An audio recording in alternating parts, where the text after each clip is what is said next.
Serious గా అడుగుతున్నా, చెప్పు బావా. మీ అమ్మకి చెప్పి ఊర్లో ఇల్లు కట్టుకొని వచ్చేయండి. ఇక్కడ ఎంబీఏ రిలేటెడ్ గా ఏమైనా జాబ్స్ ఉంటాయా? ఏంటి నందు కొత్త మాట్లాడుతున్నా?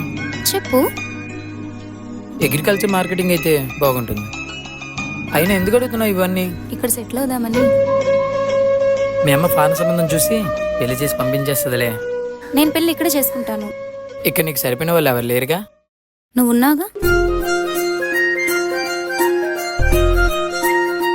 నువ్వు అలా అంటే ఏం చెప్పాలో తెలియడం లేదు. ఇన్ని రోజులు నీతో ట్రావెల్ చేశాను, నువ్వేంటో తెలిసింది. నువ్వెంతగా నచ్చావో ఈ ఊరు కూడా అంతగా నచ్చింది.